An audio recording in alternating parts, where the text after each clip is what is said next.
دي كده بداية أصول. فبتتحق من دلوقتي بدل ما توصل مرحلة إيه؟ خالصة. وواضح إن أنتوا المقلة كده بشرب اللبن والحاجات دي كلها.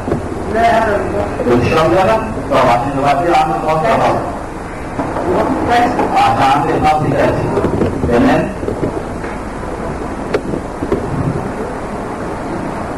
واللبن يعمل أصلا؟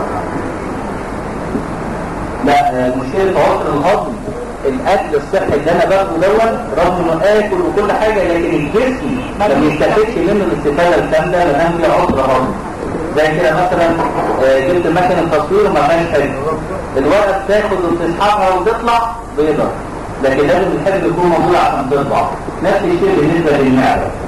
المعده ما دام فيها مشكله عسر هضم فتلاقي الشاف حتى اللي باخده ما بياخدش وقت او ما بيستفيدش الجسم منه استفاده كامله.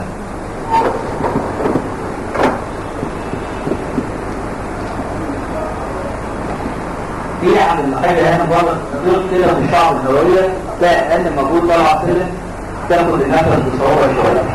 مظبوط الكلام ده؟ طب تحيه جدا طبعا مشكوره على التحيه. اقعد يا حاج لو سمحت. الحاجه تقول هو اليسار مين يدفع. اقعد يا حاج. يا معاذ اوه عادي عادي ممكن يا ربنا ان شاء الله يا رب. اقعد يا حاج انا كلمه ونص.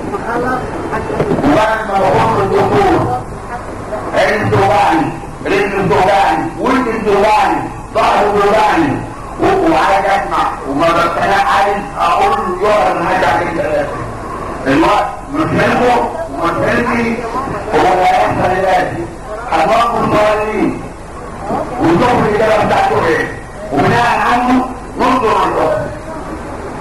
صح حضرتك؟ ايوه صح. برافو عليك.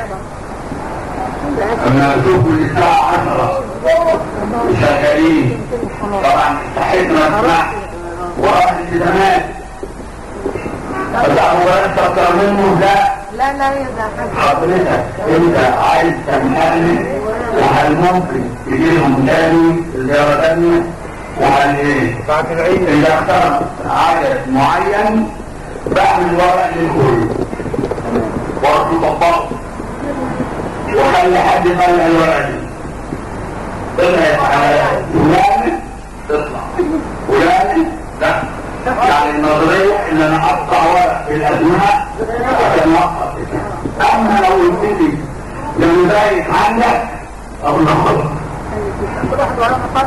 لا ما انا اقول لك رايح حضرتك عشان عايزين قرار مني عشان ما ينساش مننا. لا انا ما زالت من الامهات يعني وطبعا حاجه على الشطور الناس اللي ما شاء الله عليها لا وجهه نظر. انا طبعا لسه رايح شيء تاني باذن الله ثلاثه عندي فاحنا ممكن ناخد حالتين تاني كمان ناخد اثنين تاني عند خاطرهم وباذن الله رب العالمين في الاتفاق كده مع الحاج عبد الشكور نديلكم مدار ونعمل لكم جلسات كده باذن الله وحاجات كده واقعه رمزيه خالص جدا والحاج عبد الشكور روح هيبلغكم ايه تدريباتها ايه الحاجات اللي كلها. ان شاء الله رب العالمين.